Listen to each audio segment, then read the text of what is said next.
तो फिर कैसे हो मेरे देश के कच्चे पक्के नौजवानों। मुझे पता है कि आपको मुझे देख के कुछ हिलाने का और कुछ दबाने का मन कर रहा है। तो प्लीज लाइक बटन को हिला दो और सब्सक्राइब बटन दबा दो। जैसे कि मैं आगे ज्यादा कुछ बकवास नहीं करता हूँ, सीधे अपने मेन टॉपिक्स पे आता हूँ।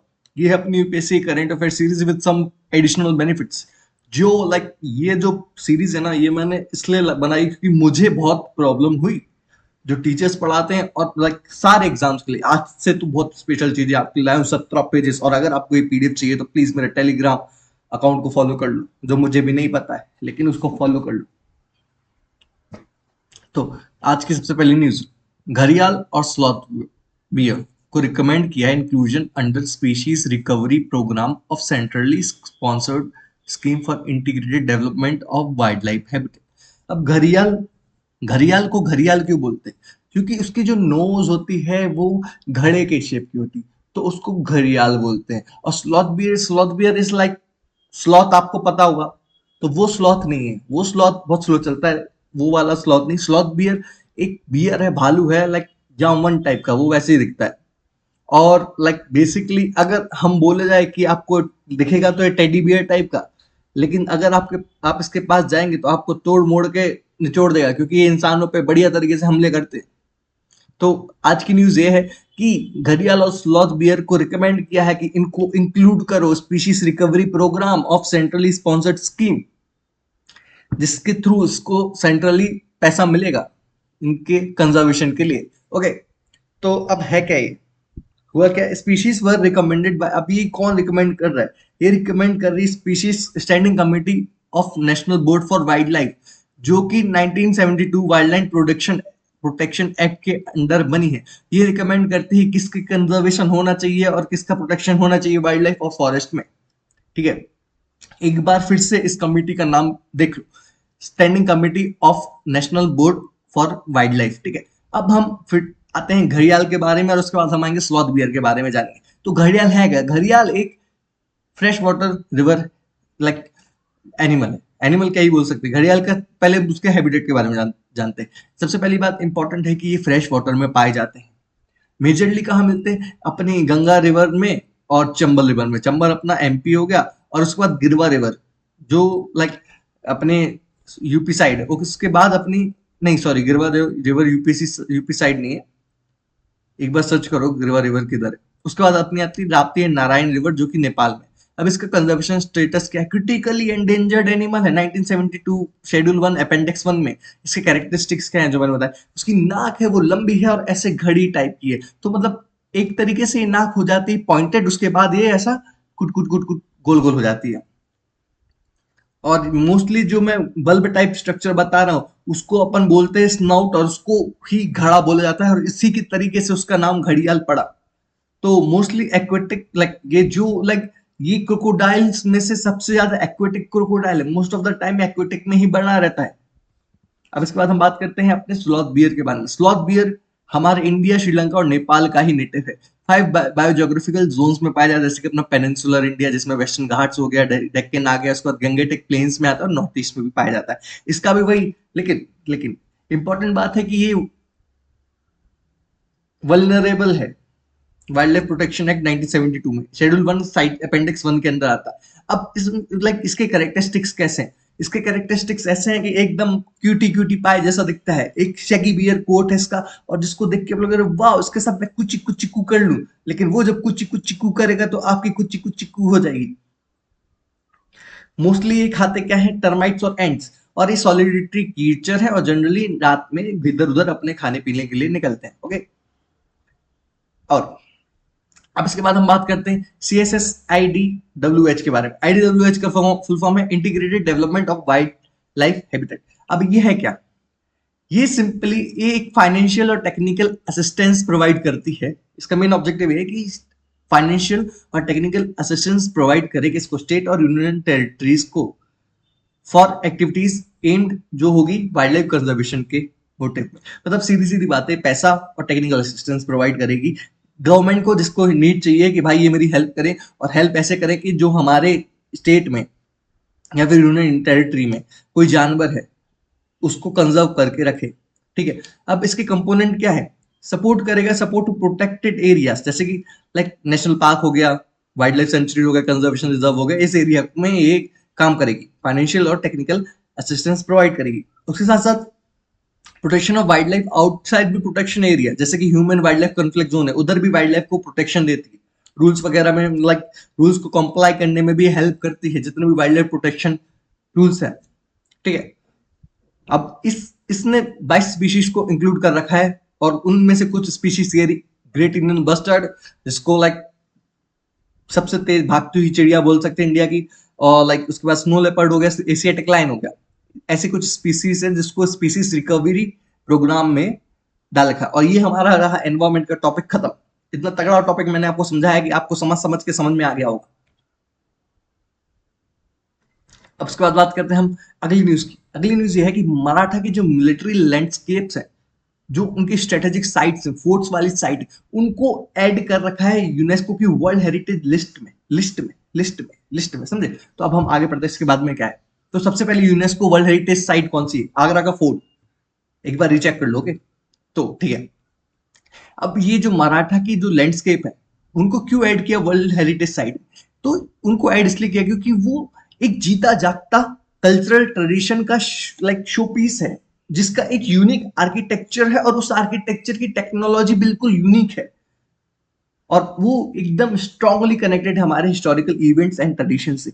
अब देखो, ये हमारी इंडिया की 44th UNESCO world heritage list में पहुंच गई। ठीक है, इंडिया की ग्लोबली तो रैंक 6 आती है यूनेस्को वर्ल्ड हेरिटेज साइट में, और सेकंड एशिया पैसिफिक में आती है, और मोस्ट ऑफ द साइज मतलब नंबर वर्ल्ड हेरिटेज साइट्स में। ठीक है, इसका क्राइटेरिया क्या होता है वो हम बाद में बात करते हैं। लेकिन आर्कियोलॉजिकल सर्वे ऑफ इंडिया एक नोडल एजेंसी है, जो कि सारी वर्ल्ड हेरिटेज साइट के मैटर को डील करती है। तो अब ये न्यूज है क्या? ये न्यूज है कि जो मराठा की जो स्ट्रेटेजिक मिलिट्री हेरिटेज है, जिसमें वो गोरिल्ला वॉरफेयर करते थे, या फिर जहां पे उनके स्ट्रेटेजिक लोकेशन थे, जहां पे उसके लाइक फोर्ट्स थे, जिसके थ्रू वो इतना बड़ा एम्पायर संभाल के रखे थे, उन फोर्ट्स वगैरह को मिल के यूनेस्को वर्ल्ड हेरिटेज साइट की लिस्ट में एड ऑन करवाना जा रहा है। ठीक है, तो उनको ऐड क्यों किया गया? क्योंकि उनका कल्चरल ट्रेडिशनल आर्किटेक्चर और ये सब डिफरेंशिएट और एकदम यूनिक चीजें जो मराठा को इतने लंबे टाइम तक रूल करवाती रही, उसको हाईलाइट करना। ठीक है, तो अब है क्या इनमें इसमें सिंपली हमारे जो मराठा के मिलिट्री हेरिटेज, स्ट्रेटेजिक हेरिटेज है 17 से 19 सेंचुरी तक के, उनको ऐड किया गया, जिसमें 12 फोर्ट्स हैं जो कि एकदम हटके मिलिट्री विजन, इनोवेशन और रीजनल अडेप्टेशन के बारे में बताते हैं। और एक तो सबसे बात इंपॉर्टेंट है कि ये आर्किटेक्चरल वंडर्स है, इसलिए तो वो ऐड हुए। तो उन फोर्ट्स में आते कौन से, जैसे कि अपना हो गया सलहेर हो गया, शिवेरी हो गया। अब देखो, शिवेरी तो अपने जो महाराजा छत्रपति महाराज जी जहाँ पैदा हुए थे वो हो गया फोर्ट। एक बार कंफर्म कर लेना, शायद से यही था शिवेरी, मतलब बहुत टाइम पहले पढ़ा था, लेकिन इसको देख लेना। लोहगढ़ हो गया, खांडेरी हो गया, रायगढ़ हो गया, राजगढ़ हो गया, प्रतापगढ़ हो गया, सुवर्णगढ़, स्वर्गदुर्ग हो गया, पन्हाला हो गया, विजयदुर्ग हो गया, सिंधुदुर्ग हो गया, जो कि महाराष्ट्र में है। लेकिन जिंजी फोर्ट एक इंपॉर्टेंट फोर्ट है, जो कि हमारे तमिलनाडु में भी ऐड किया गया। इसको क्यों ऐड किया गया? तमिलनाडु मतलब अभी तक तो महाराष्ट्र, मतलब जब आप सोच रहे थे कि तो जिंजी फोर्ट के बारे में कहाँ से आ गया, तो जिंजी फोर्ट तो पल्लवास, लाइक तमिलनाडु तो पल्लवास, ये चालुक्यास वगैरह थे, तो ये उन लोगों ने ऐड ऑन, मतलब उन लोगों ने एस्टेब्लिश किया। लेकिन ये जिंजी फोर्ट कहाँ से इसमें ऐड कर दिया गया ब्रो? ये आपके दिमाग में बात आनी चाहिए। अगर आ रही है तो आप तो पागल हो चुके हैं, क्योंकि मैं भी हो चुका हूं। हाँ, तो ये जिंजी फोर्ट है क्या? So simply Gingee fort is like, ये अपने तमिलनाडु का लास्ट स्ट्रॉन्ग होल्ड है, मराठा का लास्ट स्ट्रॉन्ग होल्ड है जिंजी फोर्ट, समझे। उसके पहले ये सब तबाह कर लिए, छोड़ा लिए, लड़ाई करने के बाद खत्म हो गए थे। ठीक है, अब इसकी स्ट्रेटेजिक और डाइवर्स लोकेशन क्या है? लोकेशन लाइक समझ रहे हो, जो लाइक जो इनके मोस्टली जो मराठास के जो फोर्ट्स वगैरह थे ना, वो फोर्ट थे पहाड़ों पे, इतने ऊपर थे। लाइक अभी जो कुछ लोग हैं, मेरा एक दोस्त गया था हरियर फोर्ट, उसमें वो चढ़ाई कर रहा था, और उसके साथ मतलब उधर पे इतना गंदा इंसिडेंट हुआ ना उसके साथ, उसके बाद से उसने पहाड़ों पे जाना ही छोड़ दिया। उसके साथ मतलब साथ नहीं, मतलब एक जो बंदा था कैजुअली ऐसे ही, मतलब साथ में ऐसे चढ़ चढ़ रहा था, ऊपर से फिसला, और लाइक ज्यादा नीचे नहीं गिरा, फिर भी उसके सर में लगी और टैडंग टैडंग टैडंग हो गया उसका। तो भाई ये स्ट्रेटेजिक लोकेशंस थी, पता है, इसको स्ट्रेटेजी बोलते हैं कि अगर हम ऊपर से तेल फेंक देंगे तो ऊपर चढ़ेंगे कैसे लोग। High level, high tactics. तो हाँ, अब इसमें ऐड कैसे करते हैं कि हम वर्ल्ड हेरिटेज लिस्ट में इस साइट को ऐड कर देते हैं। अभी मेरा मन किया मैं अपने घर को ना ऐड करवा दूं वर्ल्ड हेरिटेज साइट में, देखो भाई मेरा घर है, आदित्य का घर है, बढ़िया तरीके से वर्ल्ड हेरिटेज साइट में ऐड करवा दो। लेकिन नहीं, ऐसा आप नहीं कर सकते, क्योंकि इसके सिर्फ 10 क्राइटेरिया होते सिलेक्शन के, उसमें से एक क्राइटेरिया में ये जो आपकी साइट है वो इंक्लूड होनी चाहिए। जो कंट्री जिसने साइन कर रखा है वर्ल्ड हेरिटेज कन्वेंशन, वो ही सिर्फ नॉमिनेशन इसके सबमिट कर सकती है, ठीक है। तो और जो नॉमिनेटेड साइट है वो इंडिपेंडेंटली एवेल्युएट होगा किसके थ्रू, आई कॉस को आईकोमॉस के थ्रू, जो कि international council on monuments and sites है। अब ये एंड उसके साथ साथ आईयूसीएन, ये दोनों मिलकर डिसाइड करेंगे कि भाई हाँ तुमको इंक्लूड किया जाएगा, मतलब मेरा घर इंक्लूड किया जाएगा नहीं किया जाएगा। ये है अपनी वर्ल्ड हेरिटेज साइट वाली न्यूज। ये अपना आर्ट एंड कल्चर का टॉपिक हो गया। अब टेक्नोलॉजी, साइंस एंड टेक्नोलॉजी के टॉपिक पे आ जाते हैं। फर्स्ट एवर ई ट्रक इंसेंटिव स्कीम लॉन्च करी गई इंडिया में। अब ई ट्रक इंटेंसिव इंसेंटिव स्कीम हो गया। इंसेंटिव का पहले मतलब बता दो आप मेरे को। इंसेंटिव का मतलब, अगर आपके पास एग्जाम्पल के थ्रू समझो, आपकी गाड़ी है 10 लाख की, उसके बाद गवर्नमेंट आपको कंसेशन दे के, इंसेंटिव्स दे के आपको गाड़ी 6 लाख में प्रोवाइड कर रही है, तो वो 4 लाख का इंसेंटिव्स हो गया जो आपको मिला, ठीक है। तो अब ये जो ई ट्रक्स बनने का इनिशिएटिव है जिसके थ्रू हम इंसेंटिव्स देने वाले हैं, वो पीएम ई ड्राइव इनिशिएटिव के अंडर आता है। और ये ई ट्रक इनिशिएटिव स्कीम का मेन एम है कि सपोर्ट करना चाहते हैं डिप्लॉयमेंट ऑफ ई ट्रक, जो कि प्रमोट करेगा indigenously manufacturing and reducing logistic cost and carbon footprint. समझ रहे हो, मेन ऑब्जेक्टिव ये है कि जो अपना लॉजिस्टिक कॉस्ट है और कार्बन, मेन मेन चीज तो है कार्बन फुटप्रिंट को कम करना, जो कि डीजल इंजन या फिर पेट्रोल इंजन के थ्रू, ट्रक्स के थ्रू लाइक ऑब्वियसली फैलाए जाते हैं, ठीक है। तो अब इसकी इस स्कीम के फीचर्स क्या है। स्कीम प्रोवाइड करेगी फाइनेंशियल इंसेंटिव्स को। N2 और N3 टाइप के व्हीकल होते हैं। अब N2 व्हीकल क्या होता है, जिनका ग्रॉस व्हीकल वेट कितना होता है, 3.5 टन से 12 टन तक, और N3 जो 12 टन से 55 टन तक होते हैं, जो कि ई ट्रक्स की कैटेगरी में आ रहे हैं। और इसमें इंसेंटिव्स कितना मिलेगा, 9-10 लाख रुपए का सीधा सीधा इंटेंसिव लेगा। और ये किस स्कीम के अंदर आता है, ये अपना आता है पीएम ई ड्राइव स्कीम।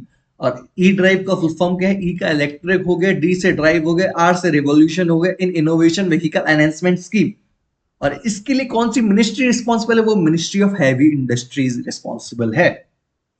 अब मेन फोकस क्या है इनका, लाइक अभी तक तो हम सेकंड टू ई व्हीलर्स तो हमको पता चला, ई व्हीलर्स जो हमारे सेकंड व्हीलर है, फोर व्हीलर कार्स वगैरह भी बहुत बढ़ गई। लेकिन ये इसके पहले एक और स्कीम चलती थी, फेम।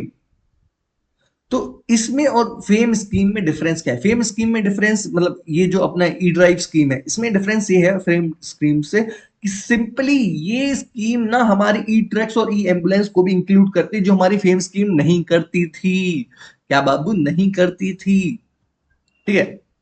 ये थी न्यूज, तो उसमें ज्यादा डिटेल में मत जाओ, जितना मैंने बोला उतना पढ़ लो बढ़िया तरीके से। अब यूएन की एनवायरमेंट प्रोग्राम ने रिलीज करी है फ्रंटियर 2025 रिपोर्ट। और ये रिपोर्ट का टॉपिक देख के ना मेरे को आंखों में से नाक का पानी निकला है। ये रिपोर्ट बोलती वेट ऑफ टाइम, समय का भार।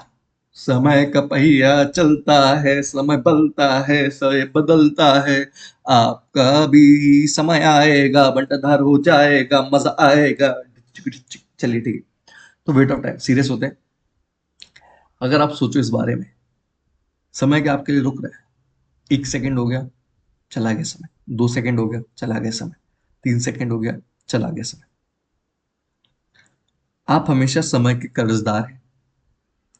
समय किसी के लिए नहीं रुकता। हर कोई बोलता है, हर पेरेंट्स बोलते हैं।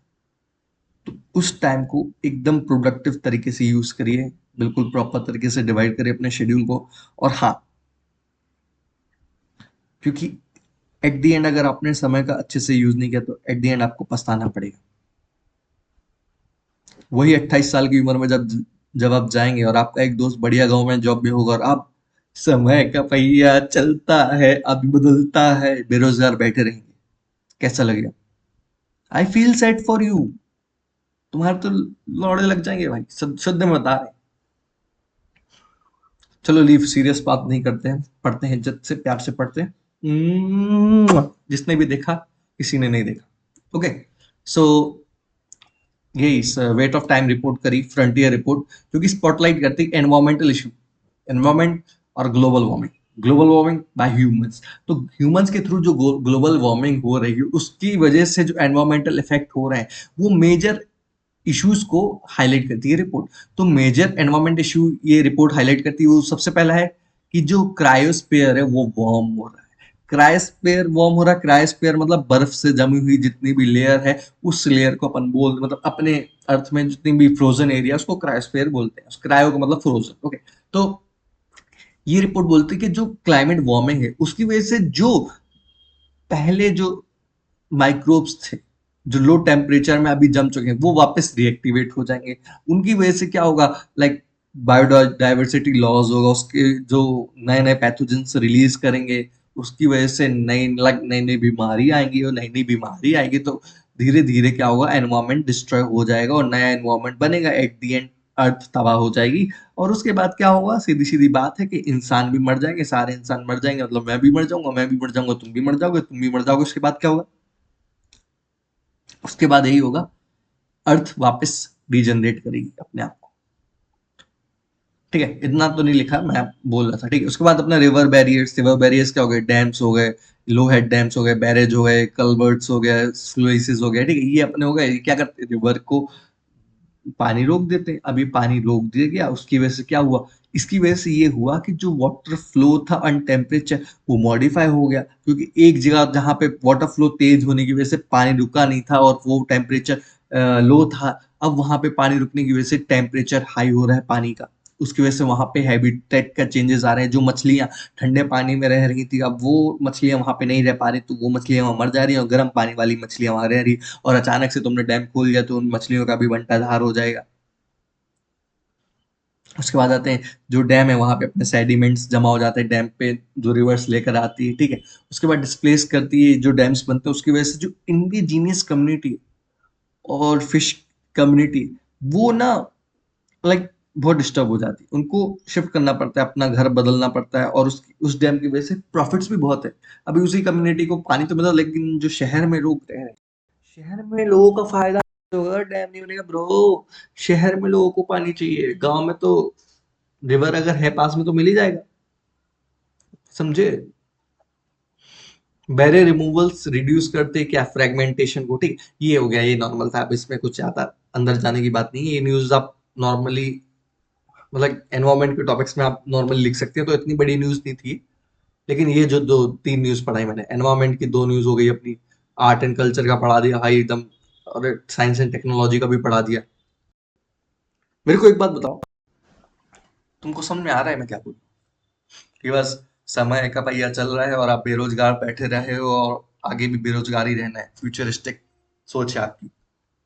तो डिजिटल इंडिया फाउंडेशन, जो कि एक फाउंडिंग मेंबर है एआई नेट की, तो एआई अलायंस, जो कि 17 इंडिया, जो कि 17 मेंबर्स में से एक है, जो कि एआई अलायंस है, रशिया के थ्रू बनाया गया। उसका इंडिया का जो डिजिटल इंडियन फाउंडेशन है, वो उसका फाउंडेशन मेंबर है।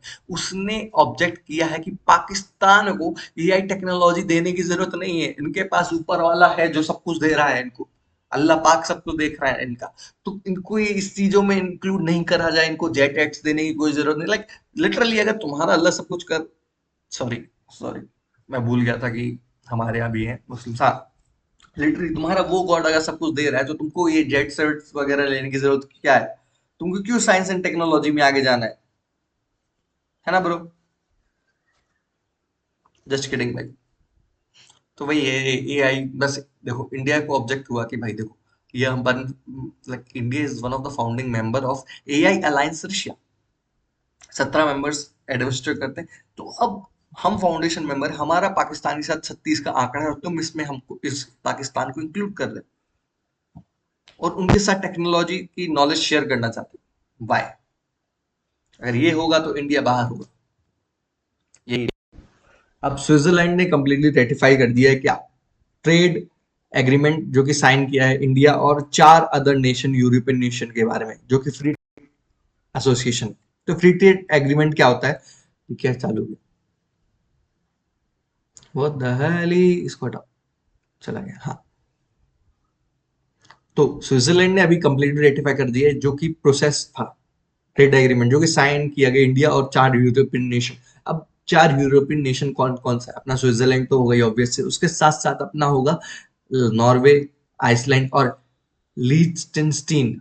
ठीक है, इन लोगों ने मिलकर साइन किया है टीईपीए, जो कि इंडिया लाइक ट्रेड, जो कि लाइक इसका कमिटमेंट क्या है? मेन मेन चीज क्या है इसका कमिटमेंट? है जो यूरोपियन नेशन के साथ हम लोगों ने टीईपीए साइन किया, उसका मेन ऑब्जेक्टिव है 1 मिलियन डायरेक्ट जॉब क्रिएट करेंगे 15 साल में। उसके साथ साथ हम इन्वेस्ट करेंगे $100 बिलियन। अभी कमिटमेंट किससे रिलेटेड है? Mostly IPR, like main main जो इंटेलेक्चुअल प्रॉपर्टी राइट्स है, वो एकदम ट्रिप्स लेवल का हुआ, समझ रहे हो? और टीईपीए का फुल फॉर्म है trade and economic partnership agreement, जो इंडिया और European nation free trade association के थ्रू फॉर्म की गई है। और ये बहुत इंपॉर्टेंट है, इसी के थ्रू हमारा गेटवे खुलता है यूरोप का, कि फ्री ट्रेड एग्रीमेंट होगा, हमारी तरफ से जो चीज जाएगी उसमें टैक्स नहीं लगेगा, फ्रीली जाएगी, नॉमिनल, भेदभाव नहीं होगा हमारे साथ। मैं तो बोल रहा हूँ। हाँ, चलिए नेक्स्ट न्यूज पे आते हैं। फेंटाइल क्राइसिस। अभी कुछ दिन पहले हमारे डोनाल्ड ट्रंप आए बढ़िया तरीके से। एक तो आदमी कुछ भी बोलता है कभी भी, लेकिन इस बार इसने कुछ पते की बात बोली। वो बोलता है कि फेंटाइल क्राइसिस, जो कि लाइक फेंटाइल होता क्या है, सबसे पहले मैं बता देता हूँ। देखो, बहुत टाइप के ड्रग्स होते हैं, जिसमें से आपने नॉर्मली हीरोइन के बारे में तो सुना ही होगा, उसके साथ साथ भी बहुत सारे मॉर्फिन्स हो गए, हीरोइन हो गए। ये मेनली एक पेन रिलीफिंग ड्रग्स होते हैं, जिसका अगर मेडिकली यूज किया जाए तो बहुत अच्छी चीज है। लेकिन अब इसके दूसरे तरीके के यूज होते हैं, जिसके थ्रू आदमी अपने आप को ऐसा बढ़िया तरीके से ऐसा लेंगे इंजेक्शन, और बढ़िया तो मजा आ गया, उस स्टेट में पहुंच जाएंगे। लाइक उनको ऐसा प्लेजर मिलता है, ऐसा प्लेजर मिलता है जो नॉर्मली नहीं मिलता। लेकिन मैं अपने पर्सनल एक्सपीरियंस से बताता हूँ, ये करने से ना कोई फायदा नहीं, क्योंकि आपको हर बार डोज बढ़ा के लेना पड़ेगा। अगर आपको पहले 10 ग्राम में काम चल रहा है उसको लगा के, तो अब आपको अगली बार अगर उसी सेम लेवल पर, क्योंकि हमारा ब्रेन है, ब्रेन को अगर ब्रेन हमारा वो चीज अडॉप्ट कर लेगा ना, तो भाई एकदम बढ़िया तरीके से काम हो जाएगा। और वही चीज ब्रेन को अगर लाइक वही चीज जो आप देख सकते हो, आपने वो लगाया, हीरोइन लगा दिया, ब्रेन ब्रेन को बढ़िया मजा आ गया, बस अगली बार फिर लगा हीरोइन, चलो मजा आ गया ब्रेन को, उसके बाद हीरोइन लगाया फिर मजा आ गया, अब चौथी बार लगाओ ब्रेन को वो मजा नहीं आ रहा, तो ब्रेन कह रहा है कि भाई इसका डोज बढ़ाओ। ठीक है, तो अब ये जो हीरोइन वगैरह थे ना, मॉर्फिन थी, अभी जो लाइक इससे भी एक खतरनाक टाइप का ड्रग आ गया। इसमें तो आदमी को थोड़ा बहुत रहता है कि मरेगा नहीं, लेकिन ये फेंटाइल है ना, फेंटनाइल, फेंटनाइल, फेंटनाइल है। ये जो फेंटनाइल है ना, वो 100 टाइम ज्यादा पावरफुल है मॉर्फिन से, और 50 टाइम ज्यादा पावरफुल है हीरोइन से। अब समझ रहे हो? अगर ये लगा लिया, इसको नॉर्मली अपन चाइना टाउन बोलते हैं, या फिर चाइना गर्ल दे दो, या फिर डांस फीवर दे दो, ये सब चीजें दे दो, ये अगर लगा दिया ना, तो इसकी वजह से लाइक क्या हो सकता है, आदमी कोमा में जा सकता है। एक्सट्रीम डोज हो गया उसका तो, क्योंकि आपको एट द एंड वही वाली फीलिंग चाहिए, तो आपको वो डोज बढ़ाना पड़ेगा। कैसी वाली फीलिंग? वाली वो चीज चाहिए, तो आपको वो डोज बढ़ाना पड़ेगा। और अगर आपको वो डोज बढ़ाना है, तो इसका मतलब आपको कोमा में जाना है, उससे आपको कोमा ही मिलेगा। रेस्पिरेटरी इलनेस होगी, और जिसकी वजह से लाइक आप पहले जाओगे कोमा में, उसके बाद क्या होगा, साइनोसिस हो जाएगा, उसके बाद आपको रेस्पिरेटरी फेलियर हो जाएगा, उसके बाद आप टेडंग टेडंग टेडंग टेडंग टन टन टन टन टन घंटाधार हो जाएगा वो। तो मत लेना, मैं बोल रहा हूँ। हाँ, सेंट्रल गवर्नमेंट ने अभी एक्सटेंड किया है रिवर एंड बाइस वाटर ट्रिब्यूनल, जो कि बना था किसके लिए? रिवर और बाइस वाटर, बेस वाटर, मतलब जो उसके रिवर्स के वाटर है, उसके शेयर को प्रॉपर तरीके से मतलब बांटने के लिए। जो अभी लफड़ा ये है कि पंजाब, हरियाणा और राजस्थान, ये तीनों स्टेट चाहती हैं कि प्रॉपर तरीके से वाटर बंटवारा हो। तो इसलिए ये जो अपना ट्रिब्यूनल फॉर्म हुआ था 1956 की एक्ट है, inter state river water dispute act, जो कि 1956 में फॉर्म हुई थी। और ये जो ट्रिब्यूनल फॉर्म हुआ था 1986 में हुआ था। और देख लो अभी तक कुछ नहीं हो पाया है, कोई भी स्टेट नहीं मान रही है इसकी बात। तो इसने क्या किया, मतलब ये किस आर्टिकल में, अभी ये तो आपको पता लगे रिवर लाइक 22 और अभी का बहुत लफड़ा चल रहा है, बहुत सारी स्टेट नाटक कर रही है। अभी आपकी यूपीएससी एस्पिरेंट होने के नाते आपको पॉलिटी की टॉपिक्स इसमें से निकालने हैं, जैसे कि inter state river water dispute act, जो कि 1956 में फॉर्म हुआ था। अभी कौन सा आर्टिकल इसको फॉर्म करता है, वो हो गया अपना 262 आर्टिकल नंबर फॉर्म करता है। ठीक है, अब इसके बाद हम नेक्स्ट न्यूज पे आते हैं। डीआरडीओ और इंडियन एयरफोर्स ने अभी प्रॉपर तरीके से, एकदम बाप तरीके से अपनी फ्लाइट टेस्ट करी है, किसका, अस्त्र मिसाइल के बारे में। अब अस्त्र मिसाइल के बारे में बात करते हैं, और ये कहां से फायर करी। तो देखो, ये अपना जो SU-30 और SU-30 MK1 प्लेटफॉर्म है, उसके थ्रू इस उस एयरक्राफ्ट में हमने अस्त्र मिसाइल को डाला और उसको एयर टू एयर तरीके से फायर किया। और इसकी रेंज पता है कितनी है? 100 किलोमीटर से ज्यादा इसकी रेंज है। तो ये जब हमने अपने एयरक्राफ्ट में डाला और उसको उड़ाया, तो इसके अंदर एक beyond visual range air to air missile system है जो काम करता है। तो ये मिसाइल एक नॉर्मली डिजाइन करी गई है कि वो डिस्ट्रॉय करे, जो कि हाईली मैन्यूवरेबल सुपरसोनिक एयरक्राफ्ट है,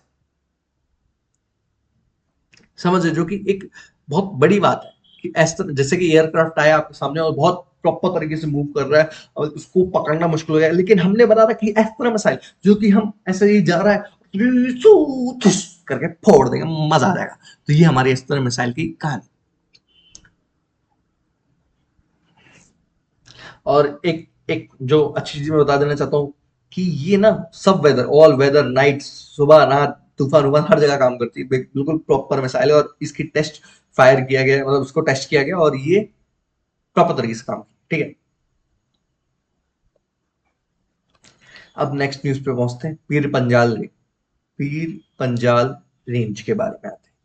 तो हमारी जो सिक्योरिटी फोर्सेस हैं, जैसे कि ITPF, ये जो जितने भी हैं, आर्मी वाले हो गए, उन सब लोगों ने ना एकदम प्रॉपर तरीके से पीर पंजाल रेंज में, जो कि जम्मू एंड कश्मीर में है, उसमें ना सर्च ऑपरेशन की। किसका सर्च करना है, उनको ट्रैक करना है। हमको ट्रैक किसको करना है, इन लोगों ने सर्च किया और ट्रैक किया किसको, जो कि टेररिस्ट है, फ्यूगिटिव टेररिस्ट है, पीर पंजाल पंजाल रेंज के, जम्मू कश्मीर और वैली ऑफ कश्मीर वैली के बीच में। ठीक है, तो यही न्यूज है। अब ये पीर पंजाल रेंज आज तो गई है। अब अगर आपने ये चीज सुन लिया कि पीर पंजाल रेंज, तो आपके इमेजिनेशन में आ जाना चाहिए पीर पंजाल रेंज, ओ पीर पंजाल रेंज, अच्छा ये तो जम्मू कश्मीर में रिलेटेड है। और ये वैली ऑफ कश्मीर और पीर पंजाल झस्कर रेंज के बीच में लाई करती है। और देखो देखो, रिवर्स भी मेरे को पता है कि ये लेसर हिमालय के पार्ट की जो रिवर्स हैं, झेलम रिवर और अपर बेस रिवर के बीच में लाया करती हैं। और उनकी एवरेज हाइट तो भाई ऐसे करे फट से सीधे उखड़ती हैं और ऊपर आसमान को टच करके छू कर जाती हैं, 5 किलोमीटर से ऊपर जाती हैं। और उसके साथ साथ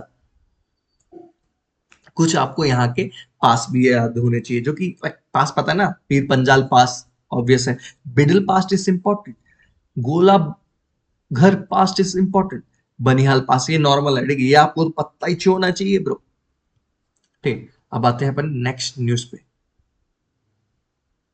ट्रांसफैट के बारे में आपको बता चुका हूँ। हाँ, ये वाला पार्ट है ना, मैंने आज से ही ऐड करना चालू किया है कि मैं वन जो नॉर्मल एग्जाम्स में आते हैं, वन वन वर्ड आंसर होते हैं, वो भी आपको करवाना चालू करूँ, क्योंकि इससे क्या ना आपका दिमाग ऑटोमेटिकली बहुत सही तरीके से काम करता है और ये इंपॉर्टेंट भी हो जाते हैं। कभी कभी यूपीएससी भी इधर उधर से क्वेश्चन पूछ लेता है, वैसे नहीं पूछता है मोस्ट ऑफ द टाइम, लेकिन आपको पता होना चाहिए क्योंकि आप हैं यूपीएससी एस्पिरेंट। अगर आप यूपीएससी एस्पिरेंट है तो आपका दिमाग तो ऐसे चलना चाहिए जैसे गधे के, छोड़ो जाने दो। तो पहला न्यूज है, how many total medals India ने जीते हैं वर्ल्ड बॉक्सिंग कप, जो कि कजाकिस्तान 2025 में। तो भाई हमने जीते हैं 11 मेडल्स। ठीक है, who has been appointed as new CEO of ICC. अभी आईसीसी का न्यू सीईओ कौन है? अपना संजोग गुप्ता। संजोग गुप्ता कौन सी टीम है जिस इंडिया को, जिसमें किस टीम को इंडिया की वुमेन्स ने हराया है एएफसी वुमेन एशियन कप में, जिसके थ्रू वो क्वालिफाई कर गई एएफसी वुमेन्स एशियन कप में? थाईलैंड को हराया।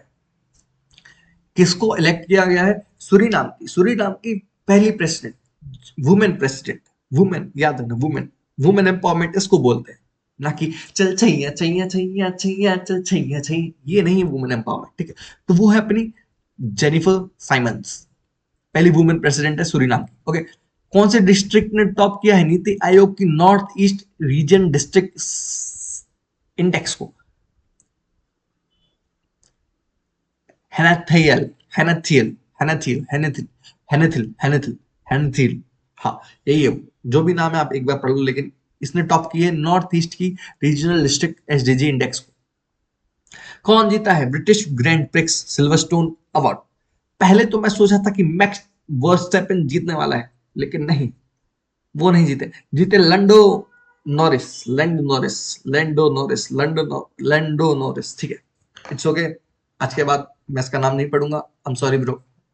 आज के करंट अफेयर यही खत्म होते हैं, और मेरे को पता है कि आपको भी पता है इतना अच्छा करंट अफेयर किसी ने नहीं पढ़ा है जैसे मैंने पढ़ा है।